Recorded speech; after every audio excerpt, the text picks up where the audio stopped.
कभी कभी जिंदगी हमें ऐसे सवालों के सामने खड़ा कर देती है जिनका जवाब देना आसान नहीं होता। इंसान का मन और उसका दिमाग दोनों मिलकर उसकी पूरी जिंदगी की दिशा तय करते हैं। लेकिन जब किसी बच्चे का बचपन ही अंधेरे में बीत जाए, जब उसे वो देखभाल और वो प्यार न मिले जिसकी उसे सबसे ज्यादा जरूरत होती है, तब उसका दिमाग और उसका दिल दोनों बदल जाते हैं। यही कहानी हमें समझाती है कि कैसे बचपन के अनुभव इंसान की पूरी जिंदगी को आकार देते हैं।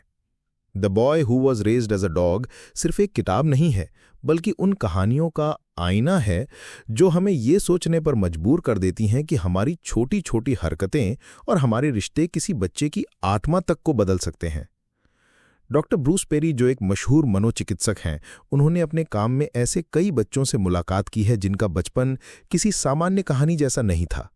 उनके जख्म दिखाई नहीं देते थे, लेकिन उनके दिमाग और उनके दिल पर गहरे निशान थे।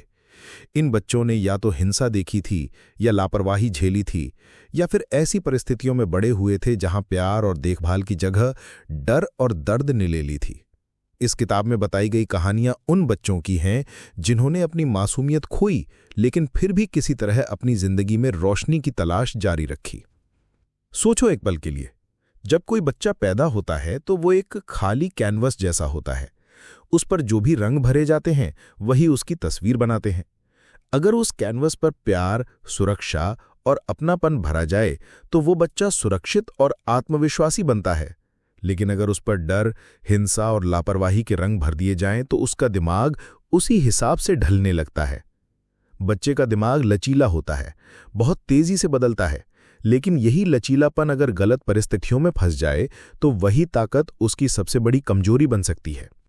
डॉक्टर ब्रूस पेरी के पास ऐसे बच्चे आते रहे जिनकी कहानियां सुनकर कोई भी इंसान अंदर तक हिल जाए।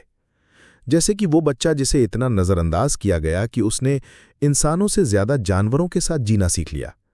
उसका दिमाग इंसानों की तरह रिश्ते बनाने में असफल था क्योंकि उसे बचपन में वो सीख ही नहीं मिली थी। जब बच्चा किसी कुत्ते के साथ बड़ा होता है तो वो इंसान के साथ की बजाय जानवरों के साथ जुड़ाव महसूस करने लगता है। यही कहानी इस किताब का शीर्षक बनी, the boy who was raised as a dog. ये किताब हमें सिखाती है कि दिमाग सिर्फ सोचने या याद रखने का साधन नहीं है, बल्कि ये हमारी भावनाओं, हमारे रिश्तों और हमारी पूरी जिंदगी की जड़ है। जब बच्चे को प्यार मिलता है तो उसका दिमाग उस प्यार को महसूस करता है और उसे सीखता है। लेकिन जब उसे दर्द मिलता है तो दिमाग उस दर्द को अपनी भाषा में दर्ज कर लेता है। यही कारण है कि बचपन में जो अनुभव मिलते हैं उनका असर पूरी जिंदगी तक रहता है। कई बार हम सोचते हैं कि बच्चे छोटी उम्र में चीज़ों को समझते नहीं, वो भूल जाएंगे, लेकिन सच्चाई इसके बिल्कुल उलट है। बच्चा भले ही भाषा में न कह पाए, लेकिन उसका दिमाग हर चीज़ को गहराई से दर्ज करता रहता है। उसके दिल की धड़कनें, उसका डर, उसकी खुशी, सब कुछ उसकी नसों और दिमाग की तंत्रिकाओं में दर्ज हो जाता है। यही वजह है कि जिन बच्चों ने बचपन में हिंसा देखी वो बड़े होकर भी छोटी छोटी बातों पर डर जाते हैं या गुस्सा करने लगते हैं। इस किताब की शुरुआत हमें ये दिखाती है कि कैसे एक डॉक्टर अपने मरीजों को सिर्फ इलाज के लिए नहीं देखता, बल्कि उन्हें समझने के लिए देखता है। डॉक्टर पेरी ये मानते थे कि अगर हमें किसी बच्चे को ठीक करना है तो सिर्फ उसकी दवाई से या उसके व्यवहार को बदलकर नहीं, बल्कि उसकी कहानी को समझकर करना होगा। हर बच्चे के अंदर एक कहानी होती है और उस कहानी में ही उसके दर्द और उसके इलाज की चाबी छिपी होती है। सोचो, एक बच्चा जो हर दिन मार खाता है, हर दिन चिल्लाहट सुनता है, उसके लिए यही सामान्य है। वो यही मान लेता है कि जिंदगी का असली चेहरा यही है। लेकिन जब वही बच्चा किसी ऐसे माहौल में जाता है जहां प्यार और शांति है, तो उसका दिमाग उलझन में पड़ जाता है। उसे समझ नहीं आता कि असलियत क्या है। इसी उलझन को सुलझाना ही डॉक्टर और मनोचिकित्सक का काम होता है। ब्रूस पेरी बताते हैं कि बच्चों का दिमाग उस मिट्टी जैसा होता है जिसे जैसा चाहो वैसा आकार दिया जा सकता है, लेकिन अगर उस मिट्टी को बार बार चोट लगे, दरारें पड़ जाएं, तो चाहे जितना भी नया आकार दो, वो दरारें हमेशा दिखेंगी। यही दरारें बच्चों की भावनाओं और उनके रिश्तों में झलकने लगती हैं। The boy who was raised as a dog हमें ये नहीं कहती कि जिन बच्चों का बचपन कठिन रहा उनका भविष्य अंधकारमय ही होगा, बल्कि ये किताब हमें उम्मीद देती है कि अगर सही समय पर सही देखभाल मिले तो सबसे गहरी चोटें भी भर सकती हैं। ये किताब ये साबित करती है कि इंसान का दिमाग भले ही नाजुक हो, लेकिन उसमें खुद को बदलने और ठीक करने की शक्ति भी है। डॉक्टर पेरी के अनुभव हमें ये सिखाते हैं कि हमें हर बच्चे को एक इंसान की तरह देखना चाहिए, न कि सिर्फ एक समस्या की तरह। हर बच्चा, चाहे उसका अतीत कितना भी कठिन क्यों न रहा हो, उस प्यार और समझ का हकदार है जो उसे अपनी जिंदगी बदलने का मौका दे सके। हर इंसान ये मानता है कि उसका बचपन सिर्फ गुजर गया, लेकिन सच्चाई ये है कि बचपन कभी खत्म नहीं होता। वो हमेशा हमारे अंदर जिंदा रहता है, हमारे फैसलों में, हमारे डर में, हमारी इच्छाओं में। किसी बच्चे के लिए ये समय सबसे ज्यादा नाजुक होता है, क्योंकि यही वो दौर है जिसमें उसका दिमाग सबसे तेजी से सीखता है। डॉक्टर ब्रूस पेरी अपने अनुभव से बताते हैं कि अगर किसी बच्चे को प्यार और सुरक्षा मिले तो उसका दिमाग उसी दिशा में बढ़ता है, लेकिन अगर उसे हिंसा, उपेक्षा और अकेलापन मिले तो उसका पूरा नर्वस सिस्टम ही खतरे के हिसाब से ढल जाता है। वो समझाते हैं कि दिमाग एक संगीत वाद्य यंत्र जैसा है। अगर उसे सही सुरों में बजाया जाए तो वो खूबसूरत धुनें पैदा करता है, लेकिन अगर उसे लगातार गलत तरीके से बजाया जाए तो उसमें सिर्फ शोर और असंगति रह जाती है। बच्चों के साथ भी यही होता है। जब वो बार बार दर्द झेलते हैं तो उनका दिमाग उस दर्द की आदत डाल लेता है। धीरे धीरे वो बच्चे हर आवाज को, हर स्पर्श को, हर स्थिति को खतरे की तरह देखने लगते हैं। कई बच्चों की कहानियां डॉक्टर पेरी ने दुनिया के सामने रखीं। उनमें से एक कहानी एक ऐसी बच्ची की थी जो बार बार हिंसा का शिकार हुई थी। उसने कभी भी सुरक्षित माहौल नहीं देखा। जब वो स्कूल जाती तो भी डरते डरते जाती। उसके लिए हर शिक्षक, हर सहपाठी एक संभावित खतरा था। जब डॉक्टर ने उसका इलाज शुरू किया तो उन्होंने देखा कि उसका दिमाग हमेशा सतर्क रहता है, जैसे कोई हमेशा उस पर हमला करने वाला हो। डॉक्टर पेरी ने यह महसूस किया कि सिर्फ बातों से या दवाइयों से ऐसे बच्चों की मदद नहीं की जा सकती। उन्हें नए अनुभवों की जरूरत होती है, ऐसे अनुभव जो धीरे धीरे उनके दिमाग को ये सिखाएं कि दुनिया सिर्फ डर से भरी नहीं है, बल्कि इसमें प्यार और अपनापन भी है।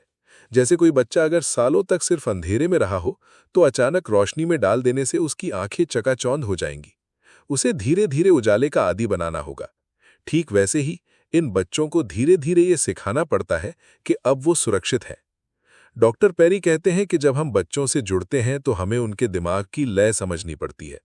हर बच्चे का दिमाग अपनी लय में चलता है, किसी का बहुत तेज, किसी का बहुत धीमा। अगर हम उनकी लय को महसूस कर लें और उसी के हिसाब से उन्हें प्यार और सुरक्षा दें तो धीरे धीरे उनका दिमाग नए रास्ते बनाना शुरू कर देता है। यही प्रोसेस हीलिंग कहलाती है। इस किताब में एक और कहानी आती है, एक छोटे से लड़के की जिसने अपने पूरे बचपन में सिर्फ हिंसा और चीखें देखी। जब भी वो सोने जाता, उसके घर में शोर होता, लड़ाई होती। धीरे धीरे उसके दिमाग ने नींद और शोर को जोड़ लिया। जब भी आसपास शांति होती, वो असहज हो जाता। उसके लिए शांति भी डर की वजह बन गई थी।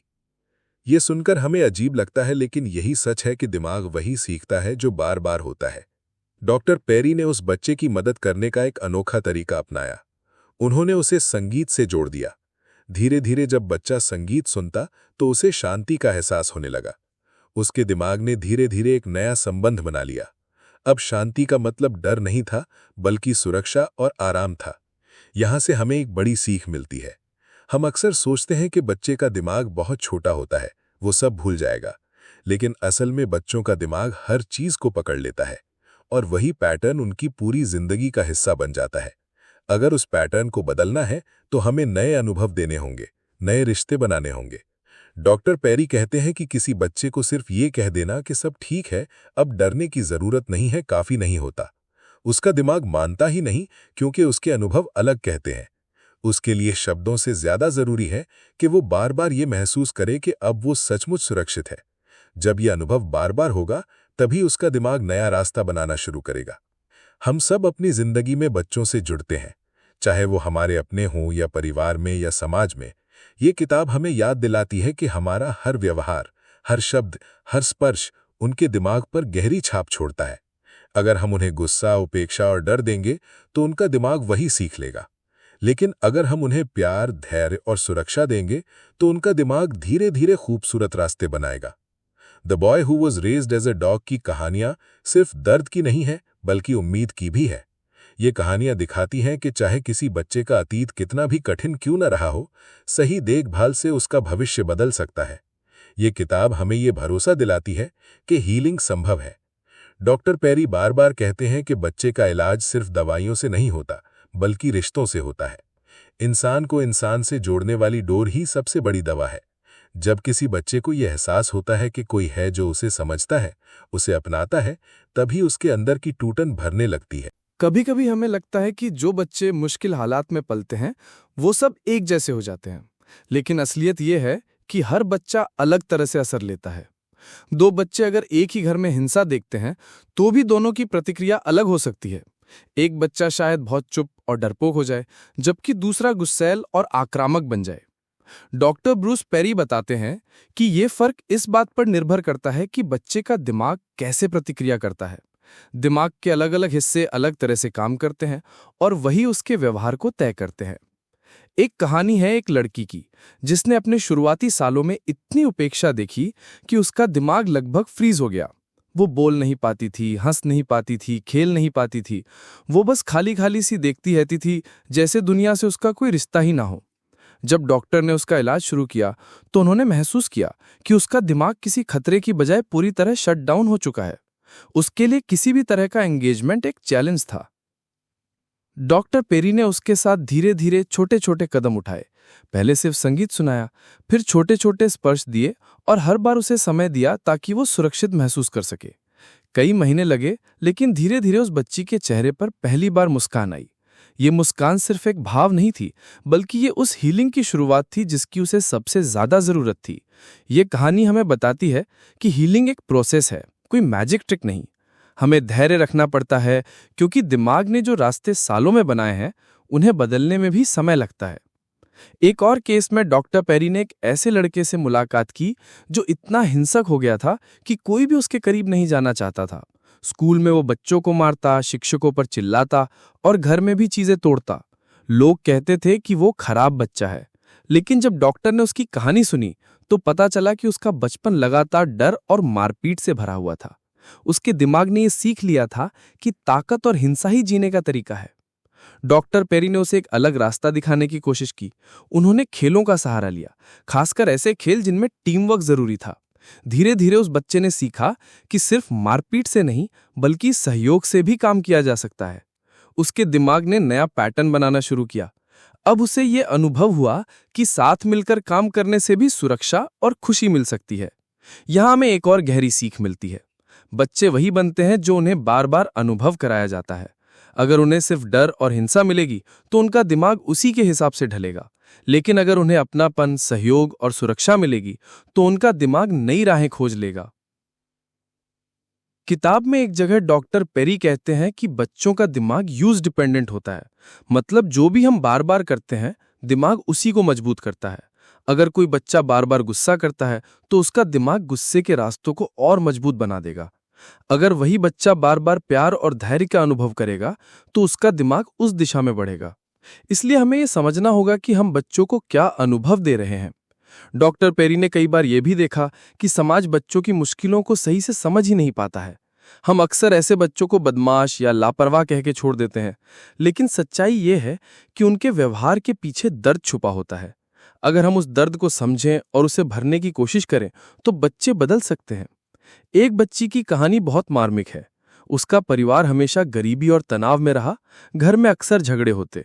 वो छोटी सी उम्र में ही इतनी डर गई थी कि हर समय सतर्क रहती। जब भी कोई आवाज होती वो चौंक जाती। स्कूल में वो पढ़ाई पर ध्यान नहीं दे पाती थी, क्योंकि उसका दिमाग हमेशा खतरे को महसूस करने में व्यस्त रहता। शिक्षक सोचते थे कि वो स्लो लर्नर है, लेकिन डॉक्टर ने समझाया कि वो बच्ची बेवकूफ नहीं है, बल्कि उसका दिमाग सर्वाइवल मोड में है। धीरे धीरे जब उसे सुरक्षित माहौल मिला तो उसकी पढ़ाई सुधरने लगी। ये साबित करता है कि किसी बच्चे की क्षमता उसके अंदर पहले से होती है, बस उसे खिलने का मौका चाहिए। इस किताब की सबसे गहरी बात यही है कि ट्रॉमा बच्चों को तोड़ता जरूर है, लेकिन ये स्थायी नहीं है। सही माहौल और सही रिश्तों से बच्चे फिर से जुड़ सकते हैं, फिर से सीख सकते हैं और फिर से खिल सकते हैं। हम सभी को यह समझना होगा कि हीलिंग सिर्फ डॉक्टरों का काम नहीं है। हर इंसान जो किसी बच्चे से जुड़ता है, चाहे वो माता पिता हो, शिक्षक हो, पड़ोसी हो, वो हीलिंग का हिस्सा बन सकता है। हमारी एक मुस्कान, एक दयालु शब्द, एक छोटा सा सहयोग भी बच्चे के दिमाग पर गहरी छाप छोड़ सकता है। डॉक्टर पेरी कहते हैं कि बच्चों के लिए कंसिस्टेंसी बहुत जरूरी है। अगर उन्हें बार बार अलग अलग अनुभव मिलेंगे, कभी प्यार कभी हिंसा, तो उनका दिमाग और उलझ जाएगा। लेकिन अगर उन्हें लगातार प्यार और सुरक्षा मिलती रहेगी तो धीरे धीरे उनका दिमाग भरोसा करना सीखेगा। भरोसा ही हीलिंग की जड़ है। इस भाग की कहानियां हमें ये दिखाती हैं कि चाहे बच्चे का अतीत कितना भी डरावना क्यों ना हो, भविष्य हमेशा खोला जा सकता है। हमें बस ये याद रखना है कि हीलिंग समय मांगती है, धैर्य मांगती है और सबसे ज्यादा रिश्तों की गर्माहट मांगती है। दिमाग एक चमत्कारिक चीज है। जब बच्चा जन्म लेता है तो उसका दिमाग अधूरा होता है। हाँ, उसके पास बुनियादी संरचना तो होती है, लेकिन असली विकास अनुभवों के जरिए होता है। इसका मतलब है कि हम सभी अपने अनुभवों से आकार लेते हैं, और यही कारण है कि शुरुआती अनुभव इतने गहरे असर डालते हैं। डॉक्टर ब्रूस पेरी ने एक बार एक ऐसे बच्चे का केस देखा जिसे बहुत छोटी उम्र में ही पालक माता पिता के पास भेज दिया गया था। उस बच्चे ने अपने जन्मदात्री माता पिता के साथ सिर्फ कुछ ही महीने बिताए थे, लेकिन उन महीनों में उसे प्यार से ज्यादा डर और उपेक्षा मिली थी। जब वो नया परिवार मिला तब सबने सोचा कि अब तो बच्चा ठीक हो जाएगा, लेकिन हुआ उल्टा। बच्चा बार बार गुस्सा करता, चीजें तोड़ता और अपने नए माता पिता से दूरी बनाए रखता। लोगों को ये समझ नहीं आता था कि जब उसे अब सुरक्षित माहौल मिल चुका है तो फिर भी वो परेशान क्यों है। लेकिन डॉक्टर पेरी ने समझाया कि बच्चे के शुरुआती अनुभवों ने उसके दिमाग को इस तरह ढाल दिया था कि वो प्यार और सुरक्षा को पहचान ही नहीं पा रहा था। उसके लिए हर रिश्ता शक से भरा हुआ था। यही वजह थी कि वो नए माता पिता पर भरोसा नहीं कर पा रहा था। इस बच्चे की हीलिंग आसान नहीं थी। महीनों तक उसे लगातार ये दिखाना पड़ा कि अब वो सुरक्षित है, अब उसे कोई छोड़कर नहीं जाएगा, अब उसे कोई चोट नहीं पहुंचाएगा। धीरे धीरे, बहुत धीरे धीरे उसका भरोसा बनने लगा। ये कहानी बताती है कि रिश्ते केवल समय से नहीं बनते, बल्कि निरंतरता और धैर्य से बनते हैं। एक और केस था एक लड़के का जिसका नाम माइकल मान लेते हैं। माइकल बचपन से ही इतने कठिन माहौल में पला कि उसका दिमाग हमेशा हाइपर विजिलेंट यानी चौकस रहता। जब भी वो किसी कमरे में जाता तो पहले चारों तरफ नजरें घुमाकर खतरे को ढूंढता। उसकी आंखें कभी भी आराम से नहीं टिकती थीं।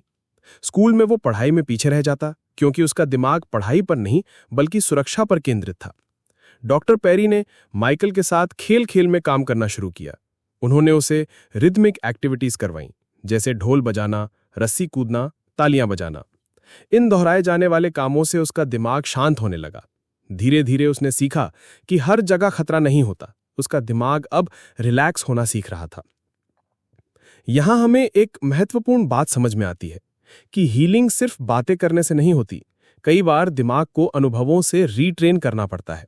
संगीत, लय, कला, खेल, ये सब दिमाग को नए रास्ते बनाने में मदद करते हैं।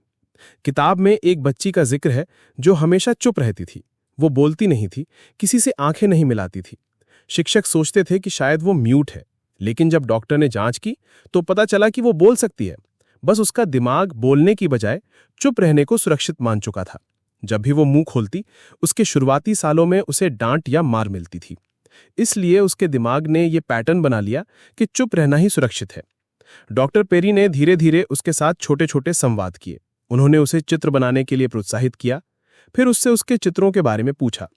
बच्ची ने शुरुआत में सिर हिलाकर जवाब दिए, फिर छोटे छोटे शब्द कहे और आखिरकार उसने बोलना शुरू कर दिया। ये प्रक्रिया महीनों चली, लेकिन इसका असर स्थायी था। इससे हमें यह पता चलता है कि बच्चे के अंदर छिपी हुई क्षमताएं कभी खोती नहीं, बस उन्हें बाहर लाने के लिए सही माहौल चाहिए। डॉक्टर पेरी बार बार ये बताते हैं कि ट्रॉमा कोई बीमारी नहीं है, बल्कि ये अनुभव का असर है, और जब अनुभव बदलते हैं तो असर भी बदल सकता है। लेकिन ये तभी संभव है जब हम बच्चे को केवल प्रॉब्लम न मानकर एक इंसान की तरह देखें। समाज में अक्सर ये गलती होती है कि हम ऐसे बच्चों को खराब या गुंडा कहकर किनारे कर देते हैं। लेकिन अगर हम थोड़ा और गहराई में देखें तो हमें उनके अंदर एक घायल बच्चा नजर आएगा। उस बच्चे को सिर्फ गुस्से से नहीं बल्कि समझ और करुणा से संभालना होगा। एक और बच्ची थी जिसे छोटी उम्र में कई फॉस्टर होम्स में भेजा गया। हर जगह कुछ महीनों के लिए रही, फिर नया घर। नतीजा ये हुआ कि वो किसी पर भरोसा ही नहीं कर पाई। जब भी कोई नया रिश्ता बनाने की कोशिश करता, वो खुद उसे तोड़ देती, क्योंकि उसके दिमाग ने यह सीख लिया था कि हर कोई आखिरकार मुझे छोड़ देगा। यहां डॉक्टर पेरी ने एक गहरी बात कही कि बच्चे की हीलिंग के लिए परमानेंसी यानी स्थायित्व बहुत जरूरी है। अगर बच्चा बार बार नए रिश्तों में डाला जाएगा तो वो कभी भरोसा नहीं करना सीखेगा। इसलिए जरूरी है कि हम ऐसे बच्चों को बार बार बदलने के बजाय स्थिर और स्थायी संबंध दें। इस भाग की कहानियां हमें ये समझाती हैं कि हीलिंग का असली आधार रिश्ते हैं। रिश्ते ही वो धरती हैं जिस पर बच्चा फिर से खड़ा हो सकता है। कभी कभी हमें लगता है कि ट्रॉमा केवल बच्चों के लिए होता है, लेकिन सच्चाई यह है कि ट्रॉमा पूरे परिवार और पूरे समाज को प्रभावित करता है। जब एक बच्चा हिंसा या उपेक्षा झेलता है तो उसका असर केवल उसी तक सीमित नहीं रहता, बल्कि वो उसके माता पिता, शिक्षकों और यहाँ तक कि आने वाली पीढ़ियों पर भी असर डालता है। डॉक्टर ब्रूस पेडी ने अपने काम के दौरान देखा कि कई माता पिता खुद भी बचपन में आघात झेल चुके होते हैं। उन्होंने कभी सही देखभाल, प्यार या सुरक्षा का अनुभव ही नहीं किया होता, और जब वो बड़े होकर माता पिता बनते हैं तो अक्सर वही चक्र अपने बच्चों के साथ दोहरा देते हैं। ना कि इसलिए कि वो अपने बच्चों से प्यार नहीं करते, बल्कि इसलिए कि उन्हें पता ही नहीं होता कि सही देखभाल कैसी होती है। एक केस में एक माँ थी जो अपने बच्चे से दूरी बनाए रखती थी। बच्चा बार बार उसके पास आकर चिपकना चाहता, लेकिन माँ उसे धक्का देकर दूर कर देती। लोग उसे कठोर और निर्दयी कहते, लेकिन जब डॉक्टर पेरी ने उसकी कहानी सुनी तो पता चला कि उस माँ का खुद का बचपन बहुत ही दर्दनाक था।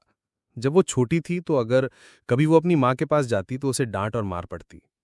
उसके दिमाग ने ये मान लिया था कि नज़दीकियाँ खतरनाक है, और यही पैटर्न उसने अनजाने में अपने बच्चे के साथ दोहराया। इस बात ने डॉक्टर पेरी को ये सिखाया कि अगर हमें बच्चों की मदद करनी है तो हमें उनके परिवार की भी मदद करनी होगी। हमें माता पिता को भी हीलिंग का मौका देना होगा, वरना ट्रॉमा की ये चेन कभी खत्म नहीं होगी। कई बार बच्चों को केवल दवा या थेरेपी से मदद नहीं मिलती। असली मदद तब मिलती है जब समाज उनके चारों तरफ एक सुरक्षित नेटवर्क बनाता है। स्कूल, पड़ोस, रिश्तेदार सब मिलकर अगर बच्चे को ये एहसास दिलाएं कि तुम अकेले नहीं हो, तो हीलिंग कहीं ज्यादा तेजी से होती है। एक बच्ची थी जिसे छोटी उम्र में इतनी उपेक्षा मिली कि वो दूसरों से नजर मिलाने से डरती थी। उसके शिक्षक ने तय किया कि वो हर दिन उस बच्ची को सिर्फ एक मुस्कान देगा। कोई दबाव नहीं, कोई सवाल नहीं, सिर्फ मुस्कान। हफ्तों तक बच्ची ने कोई प्रतिक्रिया नहीं दी, लेकिन धीरे धीरे उसने भी हल्की मुस्कान लौटाना शुरू किया, और फिर उसी मुस्कान से रिश्ता शुरू हुआ। इस छोटे से उदाहरण से हमें पता चलता है कि हीलिंग हमेशा बड़े बड़े प्रयासों से नहीं होती।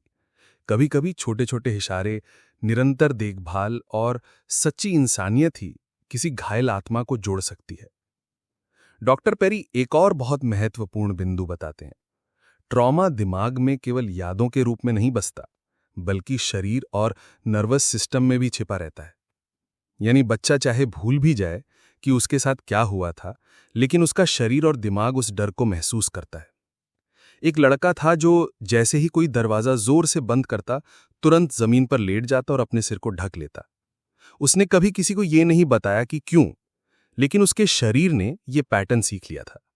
दरअसल उसके घर में अक्सर झगड़े होते थे और हर बार दरवाजा जोर से पटका जाता था, जिसके बाद मारपीट शुरू हो जाती थी। अब वो बच्चा चाहे भूल चुका था कि ये पैटर्न क्यों बना, लेकिन उसका शरीर अब भी उसी डर से प्रतिक्रिया करता था। यही वजह है कि ट्रॉमा से बाहर निकलने के लिए केवल बातें काफी नहीं होती, हमें शरीर को भी नया अनुभव देना पड़ता है। यही कारण है कि योग, सांस लेने की तकनीकें, खेल, संगीत और ताल यानी कि रिदम इतने असरदार साबित होते हैं। ये सब शरीर और दिमाग को नया पैटर्न सिखाते हैं। किताब में एक और गहरी कहानी है। एक बच्चा था जिसने अपने भाई बहनों के सामने अपनी मां की मौत देखी थी। उसके बाद वो बार बार वही घटना अपने दिमाग में दोहराता रहता। हर बार उसे लगता कि वही सीन फिर से हो रहा है। वो डर के मारे कांपता, चिल्लाता और रातों को सो नहीं पाता। डॉक्टरों ने उसे दवा दी, लेकिन ज्यादा असर नहीं हुआ। फिर डॉक्टर पेरी ने उसके साथ रिपीटेड स्टोरी टेलिंग का प्रयोग किया। उन्होंने बच्चे से कहा कि वो उस घटना को बार बार चित्रों और शब्दों में बताए। शुरुआत में बच्चा बहुत डरा हुआ था, लेकिन धीरे धीरे जब उसने उस याद को कई बार साझा किया तो उसका असर कम होने लगा। अब वो याद उसे उतना नहीं डराती थी। ये तकनीक रिपीटेशन विद सेफ्टी कहलाती है। इससे हमें यह सीखने को मिलता है कि दिमाग को डरावनी यादें भी बार बार सुरक्षित माहौल में याद करके धीरे धीरे निष्क्रिय की जा सकती हैं। एक और उदाहरण है कि कैसे ट्रॉमा कभी कभी बच्चों को फ्रीज कर देता है। एक लड़का था जो हर सवाल पर बस खाली आंखों से देखता। किसी भी परिस्थिति में उसका चेहरा कोई भाव नहीं दिखाता। लोग सोचते थे कि शायद वो ठंडा स्वभाव का है, लेकिन सच्चाई ये थी कि उसका दिमाग बार बार के ट्रॉमा से इतनी बार शॉक में गया कि उसने खुद को बंद कर लिया। ऐसे बच्चों को वापस जीवन से जोड़ना बेहद नाजुक प्रक्रिया है। इसमें जल्दबाजी नहीं चलती। हमें धीरे धीरे उन्हें यह सिखाना होता है कि अब खतरा खत्म हो चुका है। डॉक्टर पेरी बार बार ये बात कहते हैं कि समाज को यह समझना चाहिए कि ट्रॉमा से जूझ रहे बच्चे प्रॉब्लम चाइल्ड नहीं हैं, बल्कि वो इंजर्ड चाइल्ड हैं। उन्हें हमें बदलने की नहीं बल्कि सहारा देने की जरूरत है। इस भाग का सार यही है कि हीलिंग केवल दिमाग या शरीर से नहीं होती, बल्कि ये रिश्तों, निरंतर देखभाल और सुरक्षित माहौल से होती है। चाहे वो एक मुस्कान हो, एक ताल हो या एक स्थायी रिश्ता हो, ये सब मिलकर बच्चे के अंदर नए रास्ते बना सकते हैं। जैसे जैसे डॉक्टर ब्रूस पेरी ने सैकड़ों बच्चों और परिवारों के साथ काम किया, उन्हें एक गहरी सच्चाई का एहसास हुआ। ट्रॉमा हमें तोड़ सकता है, लेकिन सही माहौल और सही लोगों के सहारे हम पहले से भी मजबूत बन सकते हैं। यही किताब का सबसे शक्तिशाली संदेश है। कई बच्चे जिनसे वो मिले थे, उन्होंने इतनी तकलीफें सही थीं कि किसी भी सामान्य इंसान की कल्पना से बाहर थीं, लेकिन फिर भी जब उन्हें प्यार, स्थिरता और समझ मिली तो उन्होंने न केवल अपने जख्मों से बाहर निकला बल्कि दूसरों के लिए उम्मीद की किरण भी बने। एक बच्ची थी जिसने बचपन में बहुत ज़्यादा हिंसा देखी थी, लेकिन जैसे जैसे उसने थेरेपी और सुरक्षित माहौल का अनुभव किया, उसने खुद ठान लिया कि वो बड़ी होकर काउंसलर बनेगी, ताकि और बच्चों को वही दर्द न झेलना पड़े जो उसने झेला। यही है ट्रॉमा का दूसरा पहलू। ये हमें संवेदनशील और दूसरों की मदद करने वाला भी बना सकता है। डॉक्टर पेरी कहते हैं कि हीलिंग का सबसे बड़ा रहस्य है रिश्तों की ताकत। चाहे कितनी भी दवाइयाँ और थेरेपी क्यों ना हो, अगर बच्चे को कोई भरोसेमंद इंसान ना मिले तो हीलिंग अधूरी रहती है। लेकिन अगर कोई एक भी इंसान ऐसा हो जो कहे, मैं तुम्हारे साथ हूं चाहे जो हो, तो वही बच्चा चमत्कारी रूप से उभर सकता है। किताब का नाम the boy who was raised as a dog इसी वजह से इतना गहरा है। वो बच्चा जिसे कुत्तों के साथ पिंजरे में पाला गया था, हमें यह सिखाता है कि इंसान का दिमाग परिस्थिति के हिसाब से ढल जाता है। अगर प्यार और सुरक्षा ना मिले तो हम जानवरों जैसा बर्ताव करने लगते हैं, लेकिन अगर हमें देखभाल और इंसानियत मिले तो हम सबसे कठिन जख्मों से भी ठीक हो सकते हैं। डॉक्टर पेरी बताते हैं कि समाज अक्सर बुरे बच्चों या गुस्सैल बच्चों को सजा देने में विश्वास रखता है, लेकिन असलियत ये है कि उनके व्यवहार की जड़ में अक्सर दर्द और डर छुपा होता है। जब हम उस डर को समझते हैं और उन्हें सुरक्षा देते हैं, तभी बदलाव आता है। एक और उदाहरण है, एक बच्चा बार बार स्कूल में झगड़ा करता था। सब उसे गुंडा मानते थे, लेकिन जब उसके अतीत की जांच हुई तो पता चला कि उसने अपने पिता को अपनी मां पर हमला करते देखा था। उसके दिमाग ने ये सीख लिया था कि मजबूत वही है जो मार सकता है। इस सोच को बदलने में सालों लगे, लेकिन धीरे धीरे उसे ये समझ आया कि असली ताकत किसी को चोट पहुंचाने में नहीं, बल्कि उसकी रक्षा करने में है। डॉक्टर पेरी ये भी बताते हैं कि ट्रॉमा से निकलने का रास्ता हमेशा सीधा नहीं होता। इसमें उतार चढ़ाव आते हैं। कभी बच्चा आगे बढ़ता है, फिर अचानक पीछे लौट जाता है, लेकिन अगर आसपास के लोग धैर्य रखते हैं तो अंततः हीलिंग होती है। सबसे खूबसूरत पहलू यह है कि हीलिंग सिर्फ बच्चों तक सीमित नहीं रहती। जब एक बच्चा ठीक होता है तो उसका असर उसके माता पिता, उसके दोस्तों, उसके शिक्षकों और यहाँ तक कि पूरे समाज पर पड़ता है। वो बच्चा आगे चलकर ऐसे फैसले ले सकता है जो और लोगों की जिंदगी बदल दें। किताब हमें ये भी याद दिलाती है कि हमें बच्चों को केवल छोटा इंसान मानकर अनदेखा नहीं करना चाहिए। उनके दिमाग बेहद नाजुक और शक्तिशाली होते हैं। जो कुछ वो अपने शुरुआती सालों में अनुभव करते हैं, वही उनकी पूरी जिंदगी की दिशा तय करता है। अगर हम उन्हें सुरक्षा, ताल, प्यार और स्थिरता दें तो वो न सिर्फ अपने लिए बल्कि दुनिया के लिए भी रोशनी बन सकते हैं।